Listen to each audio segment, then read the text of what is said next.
Hello दोस्तों, good evening. हम चर्चा कर रहे थे राजस्थान हिस्ट्री की, और राजस्थान हिस्ट्री में हम पढ़ रहे थे मेवाड़ का इतिहास है। मेवाड़ का इतिहास है। आज हम महाराणा प्रताप के बारे में चर्चा करेंगे। मेवाड़ के शासक कौन से हैं, महाराणा प्रताप है, उनके बारे में पढ़ेंगे। लेकिन एक बार थोड़ा सा देख लेते हैं, कल हमने क्या क्या पढ़ा था। हमने देखा था कि मेवाड़ के जो शासक है वो कौन से आते हैं, सांगा है। सांगा के बाद में भोजराज इनके बड़े बेटे थे, उनको शासन सत्ता से कोई लेना देना नहीं था। मीराबाई से विवाह करते हैं। मीराबाई गिरधर भक्ति में लीन थी, कृष्ण भक्ति में क्या लीन है, उनसे प्रेम, अटूट प्रेम से हमेशा क्या उनके ही चरणों में रहती थी। इसके बाद में शासक थे रतन सिंह। रतन सिंह बूंदी के शासक के साथ लड़ते हुए मारे जाते हैं। इसके बाद में शासक बनाया गया था विक्रमादित्य। विक्रमादित्य 1531 से लेकर 1536 तक मेवाड़ के शासक रहे थे। सनिष्का बनाई गई थी माँ कर्मावती। सनिष्का क्यों बनाया, क्योंकि बहुत छोटी उम्र में शासक बना था, इसलिए सनिष्का बनी थी। उनकी माँ कर्मावती है। कर्मावती सनिष्का बनती है तो जो गुजरात का शासक था बहादुर शाह वो आक्रमण करता है 33 में, लेकिन उसमें तो ये किसी प्रकार रणथंभौर को उनके अधीन करवा करके है, इसमें सफलता पाती है। लेकिन 34-35 में दोबारा आक्रमण करता है, बाबर के दरबार में जाती है और बाबर से कहती है कि तुम्हारी बेटी होती तुम क्या करते। तो उन्होंने कहा ठीक है, तुम मेरी मुँह बोली बेटी है और मायू तेरा मुँह बोला भाई है। जब तुझे कोई इसी प्रकार की जरूरत होगी तो हम पहुँचेंगे। मायू के पास राखी भेजती है 34-35 में, लेकिन मायू समय पर नहीं पहुँच पाता है। देवली के रावत बाघ सिंह लड़ते हुए मारे गए थे। यह मेवाड़ का दूसरा जोहर, मेवाड़ का दूसरा जोहर कहलाया। रानियों ने मिलकर जोहर किया था। विक्रमादित्य की हत्या बनवीर ने की थी। बनवीर पृथ्वीराज सिसोदिया का अवैध पुत्र था। उसने क्या विक्रमादित्य को मार दिया था। उसने मारना चाहा था उदय सिंह को। उदय सिंह ने धाई माँ पन्ना ने त्याग व बलिदान की प्रतीक कहलाती है। धाई माँ पन्ना ने बचाया था और कुमलगढ़ ले गई थी। कुमलगढ़ दुर्ग में इसने क्या है शरण दी थी। इसके बाद अगर हम बात करते हैं, उदय सिंह मेवाड़ के शासक बने थे। 37 से 72 तक मेवाड़ के शासक बनते हैं। 1559 में उदयपुर बसाया था। उदय सागर झील बनाई थी। शेरशाह सूरी की दीनता स्वीकार करते हैं। 1544 में शेरशाह सूरी की दीनता स्वीकार की थी। शेरशाह सूरी की दीनता स्वीकार करने वाले प्रथम शासक थे, राजपूत मेवाड़ के प्रथम शासक थे। शेरशाह सूरी को कहे अपने इस किले की चाबियां भी भेंट कर देते हैं कि आपका ये किला के आपके अधीन है। इसके बाद में 1537 में इन्हें जो वहाँ के सरदार थे उन्होंने शासक नियुक्त किया था। 37 से 72 तक शासक के रूप में कार्य करते हैं। 1540 में बनवीर को इन्होंने मारा था। उदय सिंह ने बनवीर की हत्या की थी और चित्तौड़गढ़ को अपने अधीन लिया था। इसके बाद में जो दिल्ली दरबार का शासक था अकबर है, सुलह कुल नीति के तहत अपने अधीन बनाना चाहता था, सभी को अपने अधीन में करना चाहता था।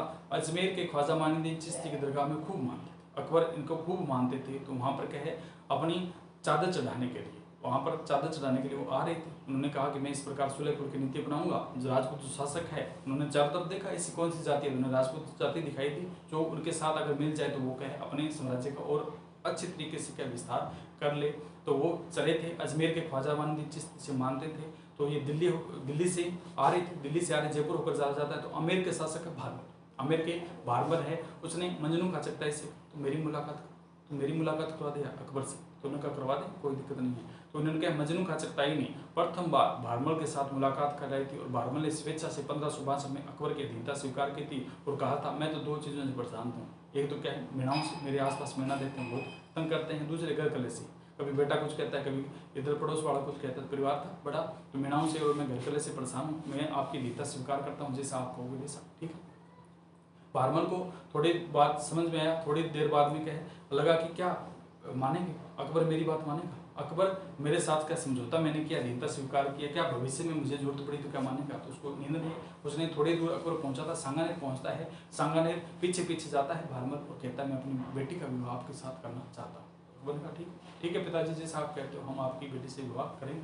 तुरंत वहाँ टेंट की व्यवस्था की थी और उन्होंने विवाह किया था। प्रथम राजपूत मुगल विवाह था। प्रथम मुगल राजपूत विवाह किया गया था। मरियम उजमानी है, जोधाबाई हरकाबाई से क्या है विवाह किया था, भारमल की पुत्री है। अब भारमल ने अपने पुत्र भगवंत दास है और पुत्र मान सिंह की नियुक्ति अकबर के दरबार में की थी। तो आपका इनका अधिकार था, अकबर जो कहेगा अपने परिवार के सदस्य अपना ही कार्य चलेगा। फिर अकबर यहाँ से आगे चलता है। आगे जाते जाते नागौर पहुँचता है। नागौर में जैमल को कहता है तू मेरी दीनता स्वीकार। नागौर ने कहा नहीं, हम तो आपकी दीनता स्वीकार नहीं करेंगे।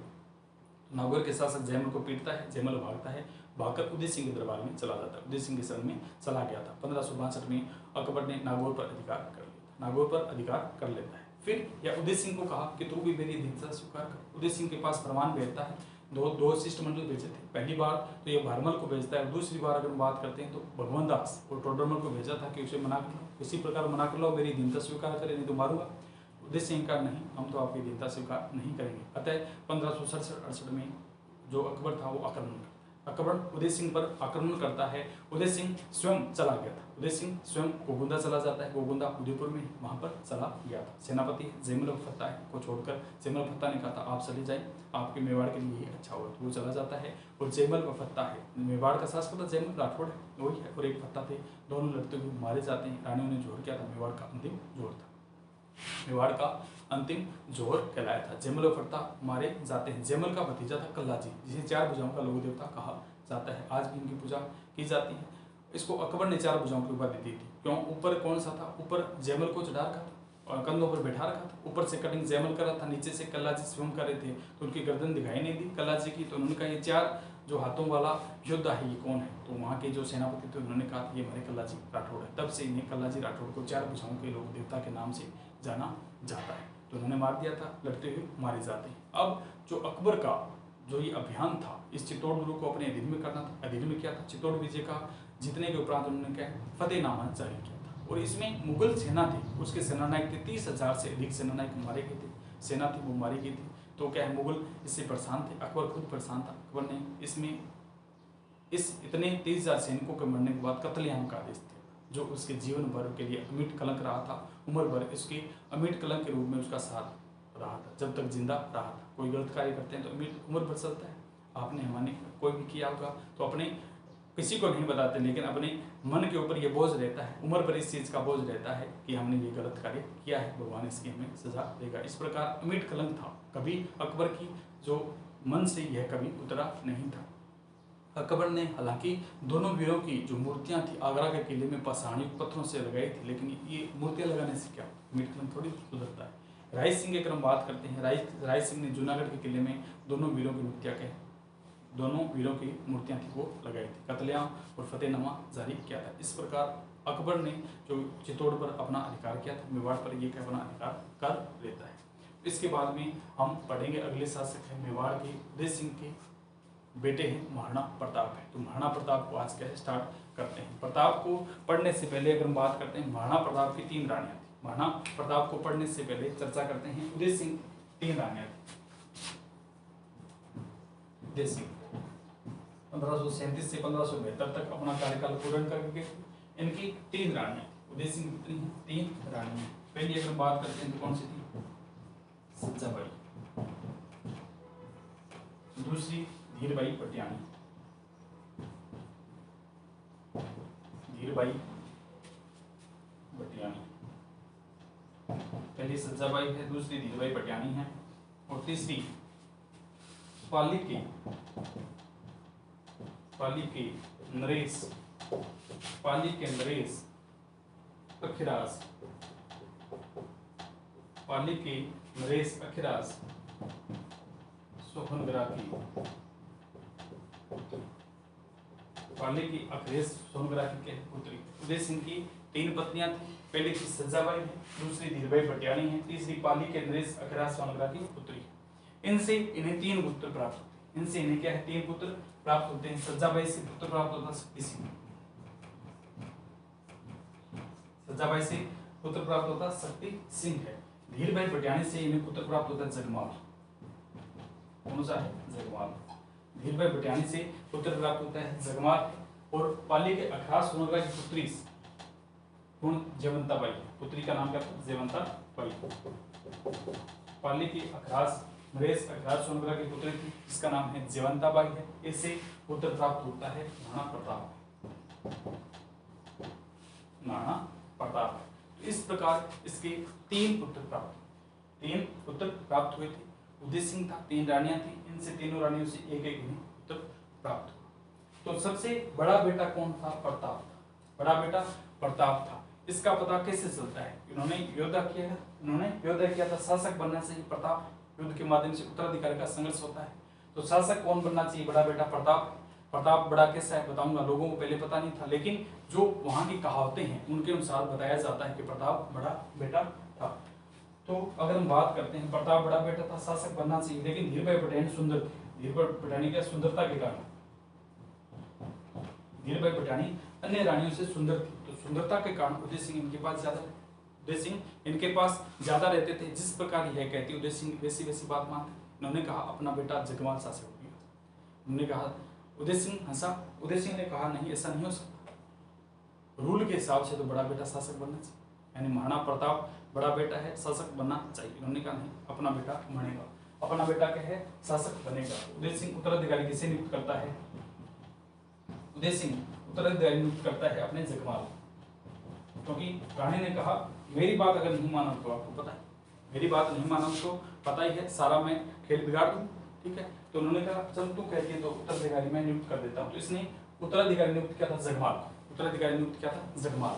बड़ा बेटा ये जयवंताबाई का बेटा प्रताप था, बड़ा बेटा था। इसका पता लगा था कि पहले एक रस्म निभाई जाती थी, गोद भराई रस्म निभाई जाती थी, जिसका नाम क्या है, गोद भराई है। बड़े बड़े शासक सम्राट है, आज भी बड़े शहरों में जो शहर वाले लोग हैं वो करते हैं इस परंपरा को, पैसे वाले हैं, शहर वाले लोग हैं, पढ़े लिखे हैं, वो इस परंपरा को करते हैं। लेकिन अपने जैसे देहात में सामान्य से क्षेत्र में कौन करता है, ठीक है। खाने के लिए रोटी नहीं है तो इस प्रकार की परंपराएं कैसी, बेरोजगारी में किस प्रकार इस प्रकार जो निभाई, ठीक है, गोद भराई की। लेकिन इसमें सम्राट शासक करते थे और शहर के लोग, बड़े लोग हैं वो करते हैं। गोद भराई एक रस्म होती है, जब कोई महिला गर्भवती होती है, उसके बच्चा होने वाला होता है, तो उस समय यह रस्म निभाई जाती है। यह महिला गर्भवती 8वें या 9 महीने की होती है, 8वें महीने या 9वें महीने में ये रस्म निभाई जाती है। मोस्टली 8वें महीने के आसपास ये रस्म ज़्यादा निभाई जाती है, कंफर्टेबल जो महिला को लगे। तो यह रस्म होती है या तो पीर पक्ष में या ससुराल में, ज़्यादातर ससुराल में निभाई जाती है। ससुराल में ससुराल पक्ष के लोग इस प्रकार की परंपरा निभाते हैं और उसमें पीर पक्ष के लोगों को बुलाया जाता है। पीर पक्ष और अपने आस पड़ोस के रिश्तेदार से भी बुलाते हैं। जो गर्भवती महिला होती है उनको एक स्थान पर बैठाया जाता है, एक सुरक्षित अच्छा सा स्थान स्टेज बनाया जाता है, वहाँ पर बैठाया जाता है। अन्य जो महिलाएं होती है वो पीले वस्त्र या अन्य प्रकार के वस्त्र पहनती है और जो गर्भवती महिला उन्हें लाल या इस प्रकार का जो वस्त्र पहनाए जाते हैं, लाल गाजरी इस प्रकार वस्त्र पहनाए जाते हैं, उन्हें बैठा दिया जाता है। हाथों में सजावट की जाती है, फूलों से, हाथों में, बालों में, इस प्रकार उनकी सजावट की जाती है, अच्छे से तैयार किया जाता है। बाकी सारे रिश्तेदार आते हैं, स्टेज या प्रोग्राम बनाया जाता है, किसी प्रकार एक बनाया जाता है अच्छा सा डेकोरेशन कर और वहाँ पर क्या है ये प्रोग्राम निभाया जाता है। गोद भराई जिसका होता है उस महिला को बीच में बिठाया जाता है। जो रिश्तेदार आते हैं, जो पड़ोस वाले आते हैं, वो महिला को आशीर्वाद देते हैं। जो गर्भवती महिला होती है उसको आशीर्वाद देते हैं, उपहार देते हैं, अपनी तरफ से क्या आशीर्वाद देते हैं, जच्चा बच्चा सुरक्षित रहे और तुम अच्छी तरह से क्या ममता दुलार में के आगे बढ़ो, इस प्रकार वो आशीर्वाद देते हैं। तो इसमें मेवे है, फ्रूट है, इस प्रकार अलग अलग उपहार दिए जाते हैं। कोई वस्त्र देते हैं, कोई किसी प्रकार, कोई पैसे देते हैं और महिला का जो पति होता है वो अपने स्पेशल गिफ्ट देता है। तो इस प्रकार देते हैं। महिला भी बहुत, गर्भवती महिला बहुत खुश होती है, आनंदित। सबसे अच्छे, सबसे बड़ा जो काम है माँ की ममता है और माँ बनना सबसे बड़ा इस सृष्टि का कार्य है। तो माँ बहुत खुश होती है, माँ बहुत होती है और जो महिलाएं और सारे जो बैठे होते हैं वो क्या प्रोग्राम चलता है, हंसी खुशी के साथ के गाने बजाने का प्रोग्राम होता है और अच्छे प्रकार से इस प्रकार निभाई जाती है। तो गोद भराई यानी सभी को बताया जाता है कि हमारे बच्चा होने वाला है, इस प्रकार की एक रस्म थी। तो महाराणा प्रताप की जब माँ थी जयवंताबाई है, पाली के नरेश अक्षराज सोनग्रा की पुत्री, पाली के खास सम्राट पड़े थे, तो उन्होंने क्या है ये रस्म निभाई थी, गोद भराई की। तो सभी शासकों को, आस पड़ोस को पता चल गया कि जो पाली के अक्षराज सोनग्रा की पुत्री जयवंताबाई है उसके पुत्र होने वाला है। इनकी रस्में बाद में निभाई गई थी, दिग्विजय पटियानी है, सज्जाबाई है, इनकी रस्में बाद में निभाई गई थी। तो सभी सम्राट शासकों को ये सूचना पहन गई कि इनकी सबसे जो बड़ी रानी है जयवंताबाई है, उनके पुत्र होने वाला है। तो इससे पता चलता है प्रताप इनका बड़ा बेटा था, तो शासक कौन बनेगा, प्रताप ही बनेगा। लेकिन जगमाल को शासक बनाया गया था, किसके कहने पर, धीरभाई पटियानी के कहने पर। तो उदय सिंह कर नहीं पाए, उदय सिंह के हाथ खड़े थे कि देवी जो आप कह रही है वैसा मैं मानता हूँ, उत्तराधिकारी नियुक्त करता हूँ। शासक कौन बना था, उत्तराधिकारी किसको बनाया था, जगमाल को। लेकिन बनना नियम के हिसाब कौन चाहिए, अपना महाराणा प्रताप। तो प्रताप को ये बात समझ, प्रताप बोला मामा जी तो अपना बैलेंस बिगड़ गया। प्रताप अपने मामा को कहता है, पाली के अखराज सोनग्रा उनको कहता है मामा जी अपना तो सिस्टम ही बिगड़ गया, शासक तो मैं बनना चाहिए, बड़ा बेटा तो मैं हूँ, लेकिन अपने से कोई पूछा ही नहीं। पिताजी ने अपने से तो पूछा ही नहीं और क्या उत्तराधिकारी किसी जगमाल को नियुक्त कर दी। तो अब क्या करेंगे पिताजी, पिताजी बोले एक बार शांत रहे, वो मामा जी बोले एक बार शांत रहे। पाली के अखराज सोनग्रा वो कहते एक बार तू शांत रहे, मैं देखता हूँ क्या सिस्टम होता है, कैसे बिगड़ाता हूँ, ठीक है। तो मेरे अपने पास सेना से आक्रमण करेंगे, उसको वहां से भगा देंगे। अगर अन्य तरीके से किसी प्रकार से अपना कोई बैलेंस बैठ गया तो ठीक है, नहीं तो क्या उसे भगा करके तुझे सम्राट तो बनाएंगे, क्योंकि नियम यही कहता है सारे जो शासक है, सारे सरदार है तुम्हारे पक्ष में हो और तुम्हें ही शासन सत्ता संभाले। एक बार तो अभी किसी प्रकार की कोई गलती मत कर लेना। तो महाराणा प्रताप की अगर हम बात करते हैं तो इसके जन्म की बात करते हैं। सर्वप्रथम जन्म हुआ था 9 मई 1540 को। 9 मई 1540 को जयवंताबाई और उदित सिंह के पुत्र के रूप में जन्म लेते हैं कौन? महाराणा प्रताप। इनका जन्म कहाँ हुआ था? कोमलगढ़ दुर्ग में। कटारगढ़ जो है जहाँ संगा मेवाड़ की आंख के रूप में वहां पर रहते थे। तो कौन सा था? जन्म है 9 मई 1540 ईस्वी को कुंभलगढ़ में। कुंभलगढ़ में अंदर सुरक्षित जगह कहाँ? कटारगढ़ में। अगर अंदर ऑप्शन पूछेगा तो कटारगढ़ तक जाएंगे। महाराणा प्रताप का जन्म होता है अपना कुंभलगढ़ में इनका क्या जन्म हुआ था। 9 मई 1540 ईस्वी को उनको जन्म। बचपन में इसी कुंभलगढ़ में इन्होंने बचपना गुजारा था। लेकिन जैसे ही बड़े होते हैं तो उदय सिंह के साथ इधर अभियानों में जाते हैं। पत्थर है, तालाब है, नाले हैं, झरने हैं, सभी जगह घूमते हैं। इनकी थोड़ी सी उम्र जब बढ़ गई थी तो पिताजी के साथ उधर जाने लगे। बड़े बेटे हैं तो पिताजी के साथ जाएंगे। पिताजी भी कहने समझाते हैं इस प्रकार युद्ध लड़ना चाहिए, इस प्रकार घूमने के लिए आना चाहिए, इस प्रकार सेना को अपने अधीन में करना चाहिए, सारा बात बताते। जब बचपन में थे तो ये क्या भीलों के आसपास है। बचपन में भील जाते थे, इनके आसपास निवास करते थे। भीलों के आसपास रहने के कारण भीलों के द्वारा इसे एक नाम दिया गया जिसका नाम है किक्का है। महाराणा प्रताप के बचपन का नाम क्या था? किक्का है। ये भीलों के द्वारा दी गई एक उपाधि थी। भीलों के द्वारा, भीलों को जो उनका बच्चा अच्छा लगता था उसे किक्का के नाम से जानते थे, उन्हें किक्का कहते थे। तो बचपन का नाम बात करूं महाराणा प्रताप का, बचपन का नाम किक्का। कौन सा का? किक्का। महाराणा प्रताप के बचपन का नाम क्या था? किक्का है। महाराणा प्रताप के बचपन का नाम किक्का है। अब वो उत्तराधिकार वाली बात कि शासन किसको बनाए। शिववंश से 28 फरवरी 1572 ईस्वी को पढ़ा था हमने। 28 फरवरी 1572 ईस्वी को उदय सिंह का देहांत हुआ। होली का पर्व था। होली के पर्व के दिन उदय सिंह का देहांत हो जाता है। उदय सिंह इस सृष्टि को छोड़कर चले जाते हैं। सूचना पहुंचती है सभी शासकों के पास, सभी सरदारों के पास सूचना पहुंचती है और सभी सरदार पहुंचते हैं गोगुंदा के अंदर। गोगुंदा के अंदर पहुंचते हैं। गोगुंदा में इनका दाह संस्कार किया जाता है। इनका जो बेटा था जगमाल है वो इस दाह संस्कार में नहीं पहुंचा। दाह संस्कार में नहीं पहुंचता है। 28 फरवरी 1527 को गोगुंदा में दाह संस्कार किया उदय सिंह का दाह संस्कार। 28 फरवरी 1572 ईस्वी को गोगुंदा में उदय सिंह का दाह संस्कार किया था। जगमाल वहां पहुंचता नहीं। तो इनका मामा जी था। मामा जी वो बोले, कह रहे थे दिमाग लगाओ। मामा जी कह रहे थे किसी ने प्रकार अपने दिमाग लगाए, अगर नहीं आ रहा तो लड़ाई झगड़े के माध्यम से उसको भगाएं। तो पाली का खराज सुन रहा था, दिमागी व्यक्ति था, उसने दिमाग लगाया। उसने दिमाग लगाया और दिमाग लगाकर मेवाड़ के सरदारों को कहा कि जगमाल नहीं है, उत्तराधिकारी घोषित करो। कि उत्तराधिकारी घोषित करो होता ही ऐसी है कि शमशान जो होती है, जहाँ दाह संस्कार किया जाता है, वहाँ के नया शासक नियुक्त करने की एक परंपरा है कि अगला नाम निकालोगे इसको। तो वहाँ के सरदारों ने इधर उधर देखा कि जगमाल तो ही नहीं, उत्तराधिकारी तो जगमाल है, लेकिन जगमाल तो यहाँ है नहीं। अब उत्तराधिकारी तो नियुक्त करना होगा। उत्तराधिकारी तो हमें नियुक्त करना होगा, तो करें किसी। जगमाल को तो कर नहीं सकते। जगमाल कहाँ? किले में बैठे, कोमलगढ़ दुर्ग में बैठा है, यहाँ पर आए तो उसको कैसे करें? वहाँ पर जो उपस्थित था उसमें से कहे उत्तराधिकारी नियुक्त करना था। तो वहाँ के सरदारों ने और पाली के अखराज सोनगरा है वो उत्तराधिकारी नियुक्त करते हैं और मनाते शासक किसी हैं, ये शासक नियुक्त करते हैं किसी महाराणा प्रताप। तो वहां पर प्रताप का राज्याभिषेक किया जाता है। प्रताप का राज्याभिषेक कहाँ किया गया था? गोगुंदा में किया गया था, जहां पर दाह संस्कार करते हैं, अंतिम संस्कार किया जाता है अपने पिताजी का। वहीं पर प्रथम बार अगर हम बात करते हैं प्रताप का राज्याभिषेक, महाराणा प्रताप का राज्याभिषेक गोगुंदा में हुआ। कौन सा गोगुंदा में हुआ?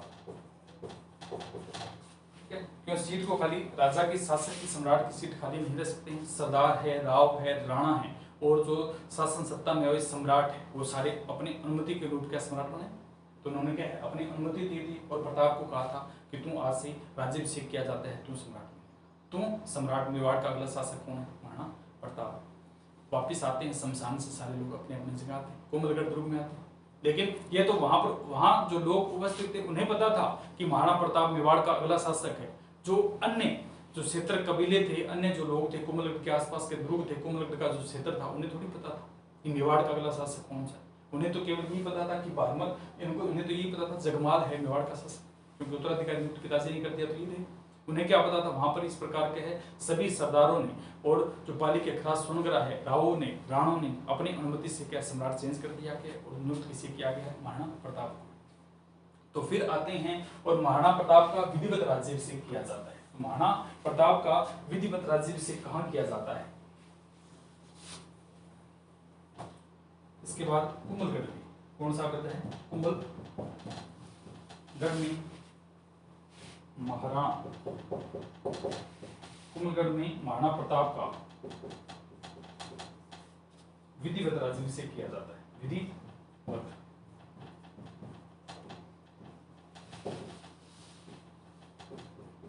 किया जाता है। महाराणा प्रताप को वैसे तो क्या है राज्याभिषेक गोगुंदा में किया था, लेकिन विधि परंपरा के अनुसार सभी को बुलाया गया था, सभी को निमंत्रण देकर के राज्याभिषेक किया गया था। वो अपना कौन सा आता है? विधिवत राज्याभिषेक। कुंभलगढ़ में महाराणा प्रताप का विधिवत राज्याभिषेक किया गया था। तो विधिवत रूप से क्या शासक कब बनते हैं? कुंभलगढ़ दुर्ग में। इसकी कमर पर यानी प्रताप की कमर पर शाही तलवार कृष्णदास ब्राह्मण, पहले भी कहा जाता है, कृष्णदास ब्राह्मण भी कहा जाता है।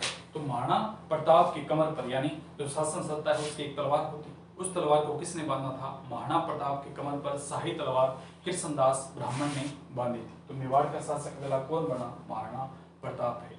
इसका सिंपल राज्याभिषेक कहाँ किया गया था? गोगुंदा उदयपुर में ही। विधिवत राज्याभिषेक कहाँ किया गया था? कुंभलगढ़ दुर्ग के अंदर किया गया।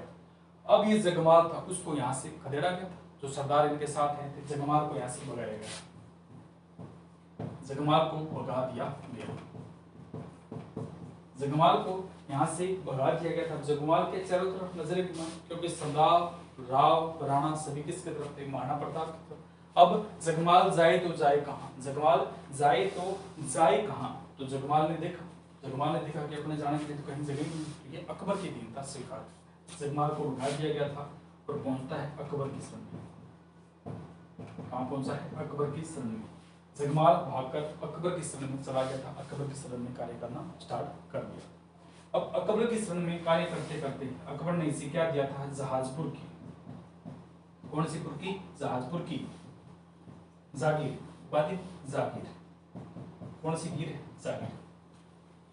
अकबर के द्वारा जगमाल को उसके अधीन कार्य करने के परिणाम स्वरूप उससे खुश होकर जहाजपुर की जागीर उपहार स्वरूप दी।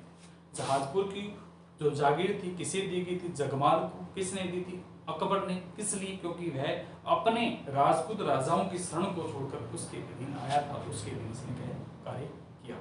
इसके बाद 1583 दताने का मैदान सिरोही में जगमाल मारा गया। 1583 ईस्वी में दताने कहां पर है? सिरोही है। दताने का मैदान सिरोही। 1583 ईस्वी में दताने सिरोही में जगमाल लड़ता हुआ मारा गया।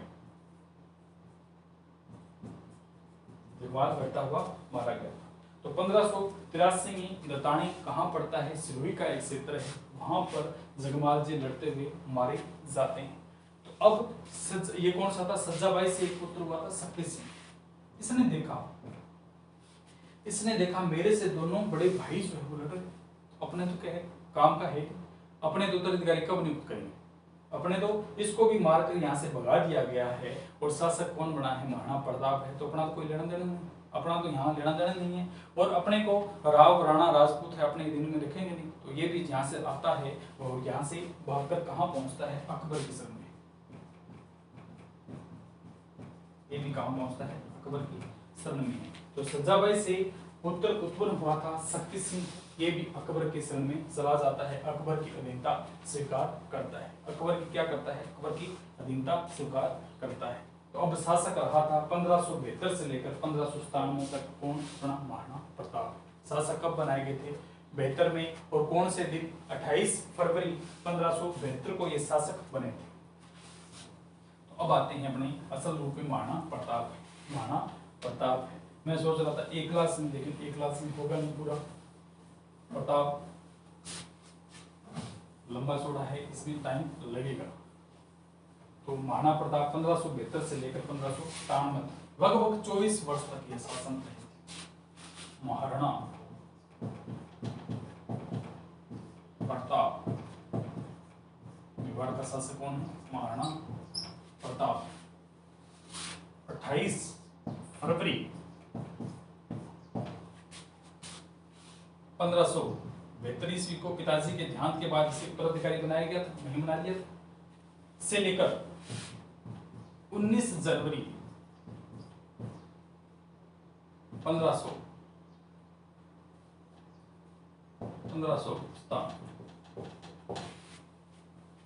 अगर हम बात करते हैं 1540 में इनका जन्म हुआ था, लेकिन जन्म के तुरंत बाद ये शासक नहीं बनते हैं। 1572 में शासक बनाए जाते हैं और 19 जनवरी 1597 तक यह शासक रहे। लगभग 24 वर्षों तक इन्होंने शासन किया। ये प्रश्न पूछा गया है। महाराणा प्रताप ने लगभग 24 वर्ष तक शासन किया था। अगर इनके जीवनी की अगर हम बात करते हैं तो 56 वर्ष 9 माह की जीवनी रही है, यानी लगभग 57 वर्ष ये इन्होंने जीवन यापन किया था। 1540 में 9 मई 1540 को इनका जन्म होता है और 1597 में इनकी मृत्यु हो जाती है। 19 जनवरी 1597 को इनकी क्या है मृत्यु हुई थी। तो लगभग 56 वर्ष 9 माह इनका क्या है जीवन यापन इन्होंने किया। तो 24 वर्ष तक तो ये क्या शासन सत्ता में रहते हैं, 24 वर्ष के शासन की सत्ता में रहते हैं। इनके सामने कौन सा था? अकबर है। इनके सामने कौन होता है? अकबर है। अकबर की अगर हम बात करते हैं तो अकबर ने कौन सी नीति बनाई थी? सुलह कुल। अकबर ने सुलह कुल की नीति बनाई थी और सुलह कुल की नीति के तहत नागौर को अपने अधिकार में लिया था, नागौर को अपने आधिपत्य में लिया था। और वहां पर क्या है एक दरबार बुलाते हैं जिससे क्या नाम दिया गया था? नागौर दरबार। 1570 में अकबर ने नागौर दरबार बुलाया, अकबर ने नागौर दरबार लगाया,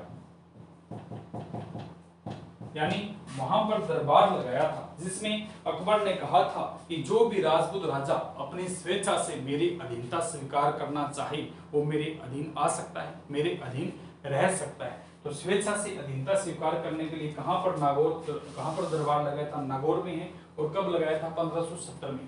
मेवाड़ के शासन को छोड़कर लगभग आस पड़ोस के सभी शासकों ने अधीनता स्वीकार की। मेवाड़ के शासकों को छोड़कर आस पड़ोस के इसको छोड़कर आस पड़ोस के सभी शासक है उन्होंने क्या है इस नागौर दरबार में जो अकबर की अधीनता है वो स्वीकार कर ली थी। लेकिन अकबर की अधीनता स्वीकार कर ली थी, लेकिन प्रताप ने यह अधीनता स्वीकार नहीं की थी। तो प्रताप को बनाने के लिए 4 शिष्टमंडल भेजता है। प्रताप को बनाने के लिए अकबर कितने हैं? 4 शिष्टमंडल भेजता है। तो इसमें लिखेंगे महाराणा प्रताप को बनाने के लिए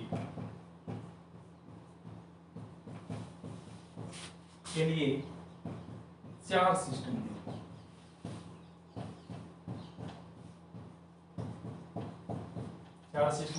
भेजता है। एक तो था 1572 है, 1572 ईस्वी, 1573 है, फिर 1573 है और फिर 1573 है। इसमें कई बार महीना पूछ लिया जाता। तो 4 शिष्टमंडल भेजे गए थे। चारों शिष्टमंडल की अगर बात करते हैं जलाल खां, मान सिंह, भगवंत दास, टोडरमल, कौन सा मल? टोडरमल। 1500 ये 4 शिष्टमंडल भेजता है। वैसे मोस्टली सभी राजपूत राजाओं ने अकबर की नागौर दरबार जो बुलाया था 1570 में उसमें अधीनता स्वीकार कर लेते हैं। अकबर के द्वारा प्रताप था उसने अधीनता स्वीकार नहीं की थी। प्रताप वाले हम अधीनता स्वीकार नहीं करेंगे। फिर भी इसे मनाने के लिए 4 शिष्टमंडल भेजता है। महाराणा प्रताप को मनाने के लिए अकबर कितने 4 शिष्टमंडल भेजता है। 1572 में भेजा था, 73 में, फिर 73 में, 3 73 में भेजता है, 1 72 में भेजता है। इसकी फिर अगर आपसे अपने से पूछा जाए महीना है तो पहला कौन सा था? सितंबर 1572 में भेजता है, दूसरा जून 1573 में है, तीसरा अक्टूबर 1573 है और चौथा दिसंबर है, दिसंबर 1573। ये क्वेश्चन अपडेट हुए हैं उनमें महीने पूछ लिए गए हैं। तो सितंबर 1572 में अकबर के द्वारा प्रताप को बनाने के लिए पहला शिष्टमंडल भेजा गया था, जिसमें अगर हम बात करते हैं नेतृत्वकर्ता कौन थे, जिसकी अगर हम बात करते हैं तो नेतृत्वकर्ता अपने जलाल खां। नेतृत्वकर्ता कौन से थे? जलाल खां हैं। जलाल खां पहुंचते हैं। इसके बाद दूसरा शिष्टमंडल भेजा गया था जून 1573 में। इसके जो व्यक्ति कौन थे, मनाने वाला व्यक्ति इसमें कौन सा था? मान सिंह है। वही मान सिंह भारमल का पुत्र है। वही मान सिंह था जो क्या है भारमल का उत्तर है। इसके बाद में भगवानदास स्वयं जाता है अक्टूबर 1573 में, लेकिन यह अधीनता स्वीकार नहीं करता, नहीं कहता है मैं आपके पास नहीं जाऊंगा। लास्ट और अंतिम पड़ाव में टोडरमल पहुंचते हैं 1573 में। 1573 में यह भी जाता है दिसंबर में, तो यह कहता नहीं मैं अधीनता स्वीकार नहीं करूंगा। चारों शिष्टमंडल फेल हो गए थे, चारों शिष्टमंडल फेल हो जाते हैं, क्योंकि प्रताप ने किसी की अधीनता स्वीकार नहीं की। प्रताप ऐसा स्वावलंबी शासक था जिसने कभी भी अकबर की अधीनता स्वीकार नहीं की। कहा जाता है जब प्रताप की मृत्यु हुई थी तो अकबर अकेला बैठकर घूट घूट रोया था, अकेला अकबर के बहुत रोया था प्रताप के लिए। ऐसा स्वावलंबी और प्रतापी शासक मैंने कभी नहीं देखा था। अकबर ने प्रताप के लिए बहुत आंसू बहाए थे, क्योंकि कभी इसने अधीनता स्वीकार नहीं की थी। अपने वादों अपने इरादों पर चलने वाला नेक दिल इंसान, जो इसने सिद्धांत बना ली, सिद्धांतों पर चलने वाला। कई बार होता है व्यक्ति के सिद्धांत प्रकृति होती है, तो महाराणा प्रताप ऐसा प्रतापी शासक था, इसकी प्रकृति इस प्रकार की थी, जो इसने नियम बना ली।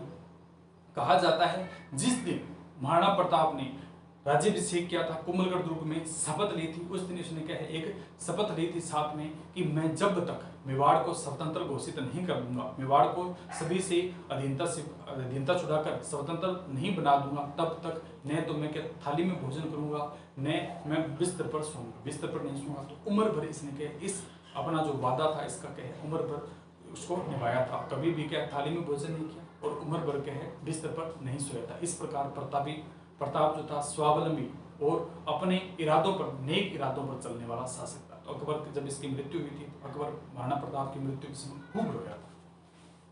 तो चारों शिष्टमंडल जाते हैं, चारों फेल हो जाते हैं, चारों फेल हो जाते हैं। इसमें क्या मानसिंह क्या था, ये कौन सा मानसिंह आप देखिए, मानसिंह वही है भारमल का पौत्र है। मानसिंह जब महाराणा प्रताप के सामने जाता है और महाराणा प्रताप से कहता है कि उदयपुर पहुंचता है। मानसिंह कहाँ जाता है, उदयपुर में जाता है। प्रताप उदयपुर में जाता है, उदयपुर में प्रताप से मिलता है और प्रताप से कहता है कि इस प्रकार अकबर जी ने अपने मेरे को शिष्टमंडल का नेतृत्व करने के लिए भेजा है और आपको अकबर कहते हैं कि मेरी अधीनता स्वीकार करें। तो उनकी अधीनता आप स्वीकार कर लें और मेरी जो आई है मेरी मान के। तो इनकी जो मुलाकात थी उदय सागर झील में, इनका ठहराव जो था, कहा जाता है मानसिंह का जो ठहराव था वो उदय सागर झील में करवाया गया, उदय सागर झील में बनाया गया। उदय सिंह ने उदय सागर झील बनाई थी, उसी झील की अगर बात करते हैं वहां पर इस मानसिंह का ठहराव बताया गया। उदय सिंह उदयपुर कभी गए नहीं है, हमने देखा नहीं है उदय सिंह झील कहाँ पर है, उदय सागर तालाब कहाँ पर है, लेकिन कहा जाता है किताबों में पढ़ा है। इच्छा थी 2020 किसी ने कहा था उदयपुर घूम के आना, लेकिन कभी वास्ता ही नहीं पड़ा, किसी इस प्रकार की प्रकृति नहीं बनी। ठीक है, कोई अच्छा जो नियम बना ही नहीं, किसी प्रकार का कोई हुआ ही नहीं कि वहां घूमकर आए। तो उदय सागर की अगर बात करते हैं, उदय सागर झील में मानसिंह को रोका गया। उदय सिंह जो झील बनाई गई थी वहां पर मानसिंह को रोका और मानसिंह के लिए क्या भोजन की व्यवस्था की गई। महाराणा प्रताप ने कहा ठीक है आपकी बात मानते हैं, लेकिन आपके लिए भोजन की व्यवस्था की गई तो हम भोजन करेंगे। महाराणा प्रताप अंदर चला जाता है। महाराणा प्रताप जब भोजन लग गया था, भोजन करने के लिए महाराणा प्रताप स्वयं नहीं आता है। महाराणा प्रताप स्वयं नहीं आता है और अपने बेटे अमर सिंह को भेजता है। बेटे अमर सिंह को मान सिंह के साथ भोजन करने के लिए भेजता है। अमर सिंह भोजन करने के लिए आते हैं। अमर सिंह को जो मान सिंह है वो कहते हैं क्या हुआ, पिताजी का है, प्रताप जी नहीं है, प्रताप जी का है। तो उन्होंने कहा प्रताप जी की तबीयत ठीक नहीं, प्रताप जी का स्वास्थ्य ठीक नहीं है। कौन कहता है, अमर सिंह। उनके प्रताप के जो बेटे थे वो कहते हैं कि पिताजी की तबीयत ठीक नहीं है, उनका स्वास्थ्य ठीक नहीं है, इसलिए वो नहीं आए, मेरे को भोजन के लिए भेजा है। मान सिंह बात को भांप जाता है, मान सिंह बात को भांप जाता है और मान सिंह वहां से खड़ा हो जाता है कि मुझे पता है महाराणा प्रताप मुझसे घृणा करते हैं, महाराणा प्रताप मुझसे घृणा करते हैं क्योंकि हमारे द्वारा राजपूत मुगल संबंध बनाए गए, यानी हमारे द्वारा क्या है मुगलों के साथ शादी की गई। अपनी बहन इनकी थी, इनकी अगर हम बात करते हैं जो बुआ जी थी, बुआ जी की शादी इनके साथ की थी, अकबर के साथ इन्होंने करते हैं। मान सिंह की बुआ थी, जयवंताबाई है, अरकाबाई है, मरियम उजमानी है, उसका विवाह किया था भारमल ने, तो उनकी बुआ जी थी। मान सिंह की बुआ जी लिखती थी, तो उन्होंने कहा मुझे पता है प्रताप मुझसे घृणा करते हैं, हमसे घृणा करते हैं क्योंकि हमने क्या है मुगलों के साथ संबंध बनाए थे, राजपूत मुगल संबंध बनाए थे, इसलिए प्रताप की घृणा करते हैं। उन्होंने कहा नहीं, अमर सिंह ने कहा नहीं ऐसी बात नहीं है। बोले नहीं मुझे पता है, वो बीच में वो खाना छोड़कर खाना खाना स्टार्ट नहीं किया था। मान सिंह बीच में खड़े होते हैं, वहां से चले जाते हैं और जाते समय कहते हैं कि मैं जल्द ही आऊंगा, कि जो कह रहे हो तो इनका स्वास्थ्य ठीक नहीं है, उनका स्वास्थ्य ठीक करने के लिए, तुम कह रहे हो इनका सरदर्द हो रहा है तो मैं सरदर्द ठीक करने के लिए जल्द ही वापस आऊंगा। तो उन्होंने जो अमर सिंह थे उन्होंने जाते जाते क्या ठठेला कर दिया, उन्होंने जाते जाते क्या इनको और कह दिया, कोई व्यक्ति जलता है तो तीसरा व्यक्ति अलग ही बात है, तो तीसरे व्यक्ति ने क्या जो थे अमर सिंह है, अमर सिंह ने क्या उन्हें उंगली लगा दी और कह दिया ठीक है आओ तो एक काम करना, फूफा जी को साथ में ले, अपने फूफा जी अकबर को साथ में लेकर आना जब तुम आओ तो ये बात उसको पसंद नहीं आई और मान सिंह फिर क्या है अपने क्रोध में आ गया, गुस्से में आ गया और मान सिंह वापस अकबर के पास पहुंचता है। मान सिंह अकबर के दरबार में आता है और अकबर के पास पहुंचता है, अकबर से कहता है कि इस प्रकार के मेरे को कहा, इस प्रकार मेरे को क्या बात। अकबर क्या कहता, अकबर क्या कहता, अकबर को पता था इन्होंने राजपूतों के साथ विश्वासघात किया है और मेवाड़ जो मुगल है उनके साथ संबंध बनाए, तो वंश परंपरा तो अपने अनुसार कहेगी, कोई बात कहेगी, तो उन्होंने कहा कोई बात नहीं। तो उन्होंने जो मान सिंह था, मान सिंह ने अकबर को कहा था कि जब भी तुम मेवाड़ पर आक्रमण करो, अकबर को कहा कि जब भी तुम्हें मेवाड़ पर आक्रमण करो तो मेवाड़ की बागडोर है मेरे हाथ में सौंपना, मेवाड़ की बागडोर क्या है मेरे हाथ में सौंपना। जब भी तुम मेवाड़ पर आक्रमण करना चाहो तो इसका कार्यभार मैं संभालूंगा और इस कार्यभार का संचालन पूर्ण रूप से मेरे अधिकार में होगा। मैं उनको फिर बताऊंगा कि किस प्रकार फूफा आया, किस प्रकार के मान सिंह स्वयं आएगा। तो इस प्रकार चारों शिष्टमंडल जब फेल हो जाते हैं, जराब का, मान सिंह, भगवान दास और टोडरमल का, तो अंत में फिर इसको महाराणा प्रताप को युद्ध के माध्यम से बंदी बनाने की योजना बनाई जाती है। यानी महाराणा प्रताप ऐसे तो हाथ में आएगा नहीं, तो इसे युद्ध के माध्यम से, तो महाराणा प्रताप को चारों शिष्टमंडल जब फेल हो जाते हैं, चारों शिष्टमंडल जब फेल हो गए थे, तो महाराणा प्रताप को युद्ध के माध्यम से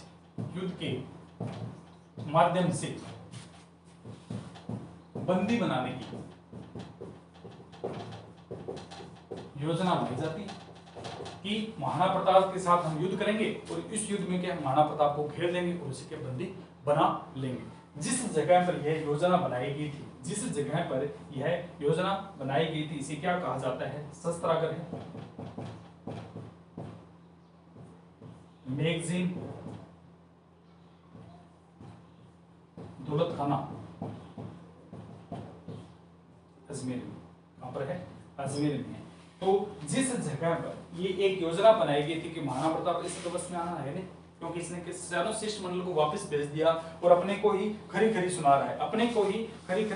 रहा है, तो उन्होंने कहा था कि हम इसको कहे युद्ध के माध्यम से बंदी बनाएंगे, यानी इसके साथ युद्ध करेंगे और युद्ध में किसी प्रकार इसको घेर लेंगे और घेर करके इसे बंदी बना करके अपने पास लाएंगे। तो ये कहां पर था, इसकी अगर हम बात करते हैं तो शस्त्रागार है, मैगजीन है, दौलत खाना है और इसे अजमेर में, ये कहां पर है, अजमेर में शस्त्रागार है, मैगजीन है, दौलत खाना है और शस्त्रागार, मैगजीन है, दौलत खाना, ये जगह कहां पर है, अजमेर में है। इसे एक और नाम से जाना जाता है, अकबर स्वयं था तो अकबर का किला भी कहा जाता है। अकबर ने बनाया अकबर का किला है।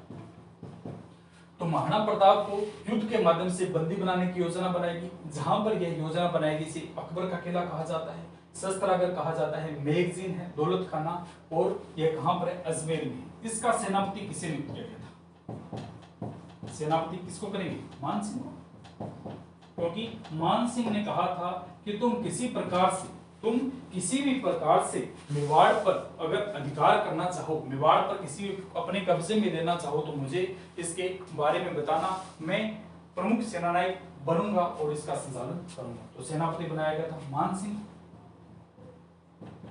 और इसके साथ एक और भेजा गया था जिसका नाम था आसफ खां।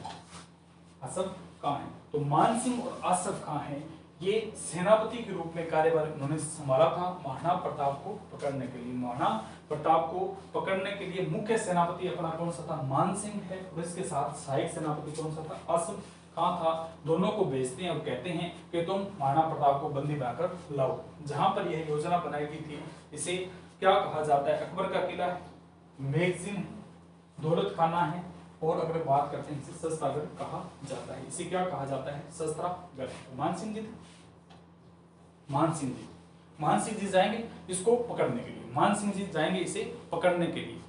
इसके बाद आता है 18 जून 1576 को, 18 जून 1576 को है, खमनोर का मैदान है, हल्दी घाटी गोगुंदा राजसमंद में। कौन सा युद्ध होता है, हल्दी घाटी का युद्ध।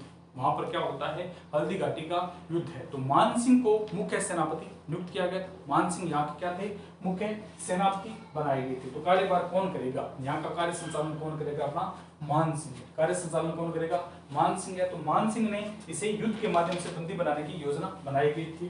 तो कौन सी आती है? बनास नदी, खमनोर की पहाड़ी, गोगुंदा की पहाड़ी, हल्दी घाटी, राजसमंद। 18 जून 1576 है। 18 जून 1576 को युद्ध हुआ था। बनास नदी, खमनोर की पहाड़ी, खमनोर की पहाड़ी या इसे गोगुंदा की पहाड़ी कहा जाता है, हल्दी घाटी,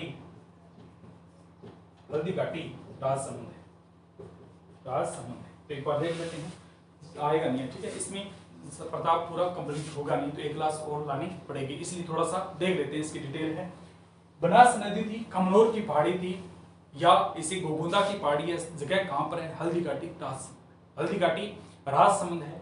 18 जून 1576 का दिन था। 18 जून 1576 का दिन था। सुबह 9:30 बजे का टाइम था। अर्ली मॉर्निंग थी। तो मान सिंह अपना हाथी लेकर पहुंचता है। मान सिंह के हाथी का नाम क्या था? मर्दाना है। मान सिंह के हाथी का नाम क्या है? मर्दाना है। तो मान सिंह ने अपनी सेनापति प्रमुख बना, बहादुर इसके हाथ में। ये कहता है, अकबर को कहता है, मैं जीत कर लाऊंगा इसको, प्रताप को पकड़कर तो मैं ही लाऊंगा और तुम्हारे चरणों में लाकर इसको अपने नाक रख डुबाऊंगा। तो पहुंच जाता है। अब प्रताप था, प्रताप को पता था अपने पास सेना तो थोड़ी है। प्रताप को पता था कि अपने पास क्या, अकबर जितनी सेना थोड़ी है, न अकबर जितने हथियार, अपनी सेना थोड़ी है और हथियार भी अपने पास थोड़ी है। तो अकबर जो था, ये अपना कौन सा महाराणा प्रताप है। महाराणा प्रताप एक ऐसी जगह देखता है जहां पर मैं उनको चारों तरफ से घेर लूं। कहा जाता है अकबर की सेना लगभग 80,000 थी और महाराणा प्रताप के पास केवल 20,000 सैनिक थे। उस 20,000 सैनिकों के साथ वह लड़ने के लिए निकलता है। उसे पता चलता है कि अकबर का मान सिंह, अकबर का जो सेनानायक है, सेनापति प्रमुख है, मान सिंह है, वो उसके साथ लड़ाई करने के लिए, उसको अपने अधिकार में लेने के लिए आ रहा है। महाराणा प्रताप घबराया नहीं। महाराणा प्रताप एक ऐसी जगह देख रहा था जहां से वह अच्छे तरीके से युद्ध कर ले, अच्छी जगह से युद्ध कर ले। तो उसे कौन सा जगह दिखा था? खमनोर है। कौन सा आता है? खमनोर है। कहा जाता है खमनोर की जो पहाड़ियां हैं उसमें इस प्रकार की एक तिरलुमा संरचना है। खमनोर की जो पहाड़ियां हैं वहां पर इस प्रकार का एक रास्ता है, इस प्रकार का एक रास्ता है। तो उसने देखा यहाँ कौन सा आता है? खमनोर का मैदान है, ये अपना मैदान है। आगे तो क्या लड़ाई करने के लिए बहुत लंबा चौड़ा मैदान पड़ा है, लेकिन एंट्री करने की जहां जगह है वो क्या है? बहुत ही छोटी सी जगह है, विरल जगह है। तो इसने यह जगह देखी, कौन सा? महाराणा प्रताप खमनोर पहुंचता है, खमनोर की पहाड़ियों में जाता है, तो देखता है कि यहाँ पर केवल एक व्यक्ति, एक घोड़े के साथ एक ही व्यक्ति निकल सकता है। एक समय में एक ही व्यक्ति यहाँ से क्या निकल सकता है। उसने इसी युद्ध भूमि चुनी थी। खमनोर की पहाड़ी थी, गोगुंदा की पहाड़ी, हल्दी घाटी, राजसमंद में। तो खमनोर का यह सेटअप देखता है और उसमें पहुंच जाता है। तो जब इसने यहाँ पर देखा कि एक ही जगह पहुंच सकते हैं, तो उन्होंने कहा चाहे 80,000 हो चाहे 1 लाख सेनानायक हो, अगर ये आगे तो अपनी सेना कितनी है? 20,000। अपने सेनानायक यहाँ खड़े होंगे, अपने सेनानायक और घोड़ों के साथ, अस्त्र शस्त्र के साथ यहाँ खड़े रहेंगे। जैसे ही अकबर की सेना का कोई व्यक्ति आएगा उसे काटेंगे, फिर उसे काटेंगे, फिर उसे काटेंगे। तो कितने का आएंगे? ठीक है, अपने मार दें, 80,000 क्यों ना, 1 लाख क्यों ना। उसकी रणनीति, महाराणा प्रताप की क्या रणनीति थी? भाला रखते थे, चेतक घोड़ा था उनका, सबसे शक्तिशाली घोड़ा कौन सा है? चेतक है।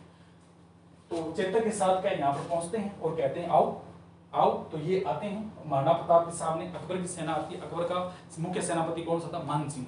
मुख्य सेनापति कौन सा था? मान सिंह। तो मान सिंह अपना हाथी लेकर पहुंचता है।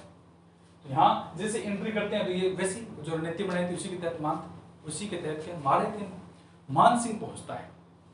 एक समय तक मारते, लेकिन बाद में क्या किसी प्रकार इनमें क्या है, थोड़ी सी जो कमी आ गई, कमजोरी आ जाती है एक समय के बाद। थोड़ी समय बाद में क्या ये इस क्षेत्र में क्या एंट्री कर लेते हैं, यहाँ पर पहुंच जाते हैं। तो अपना मान सिंह था, मान सिंह हाथी पर बैठा था। मान सिंह क्या था? हाथी पर बैठा था। हाथी का नाम क्या है? मर्दाना था। होता था ऊपर, और इस प्रकार छतरी लगी होती है। पहले देखते हैं सम्राट शासक जो है छतरी रखा करते थे। आज भी कोई एपिसोड या सीरियल देखते हैं उसमें छतरी है, सम्राट ऊपर बैठा होता है, उसके पीछे चलाने वाला है, उसके पीछे सम्राट बैठते हैं। ऊपर गद्दी बनाई जाती है, गद्दी के ऊपर इस प्रकार का ओहदा होता है।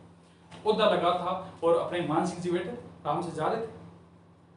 इधर महाराणा प्रताप था, इधर सामने कौन सा था? महाराणा प्रताप। महाराणा प्रताप को सीधा कौन दिखता है? मान सिंह। महाराणा प्रताप को सीधा दिखता है मान सिंह। राजपूत सेनानायक, राजपूत जो सेना थी वो बाकी मुगलों को तो मार रहे थे, बाकी मुगलों को भी काट रहे थे लगातार धीरे धड़ाके से। तो मुगल सैनिक भयभीत हो गए थे, डर गए थे। ये किस प्रकार की सेना है जो हमें 80,000 होते हुए क्या हमें इतने खतरनाक तरीके से मार रही है? तो क्या है, जो मुगल सेनानायक थे वो डर गए थे। जैसे ही डरते हैं तो महाराणा प्रताप की नजर पहुंचती है कहाँ पर, इनके जो मुख्य सेनापति था यानी मान सिंह। मुख्य सेनापति कौन सा आता है अकबर का, मान सिंह है। मान सिंह के ऊपर नजर पहुंचती है तो महाराणा प्रताप अपने जो घोड़ा था उसको क्या है ढींग लगाता है, घोड़े को ढींग लगाता है और कहाँ घोड़ा ले जाता है, मान सिंह के सामने ले जाता है। मान सिंह के सामने ले जाता है। मान सिंह ऊंचे ओहदे पर बैठा यानी हाथी पर बैठा था जिसका नाम मर्दान है, वहां पर बैठा था अपने प्रताप के, ठीक है। फिर वहां आमने सामने होते हैं, सामने मान सिंह का हाथी खड़ा और इधर महाराणा प्रताप का चेतक खड़ा, तो फिर आमने सामने होते हैं। फिर चेतक को डिग लगाता है, चेतक तुरंत प्रभाव से, क्योंकि मालिक का कहना मानता है, इतना चेतक इतना समझदार घोड़ा था, एक वीर सेनानायक के रूप में उसने के पूरे क्षेत्र पूरे युद्ध में काम किया था। तो उसको एडीसी क्या है जैसे ही डिग लगाता है तो चेतक खड़ा हो जाता है, समझ गया था मालिक क्या करना है, खड़ा हो जाता है। इसके हाथ में, प्रताप के हाथ में भाला था, भाला से प्रहार करता है, भाले से प्रहार करता है तो मान सिंह झुक जाता है, इसे नीचे की तरफ हो गया था। मान सिंह के झुकने के कारण जो ओदा था, ओदा है उसके लगती है, ओदा नीचे गिर जाता है और पीछे जो चलाने वाला हाथी का जो व्यक्ति था, हाथी को जो चलाता है वो मारा जाता है और मान सिंह बच जाता है।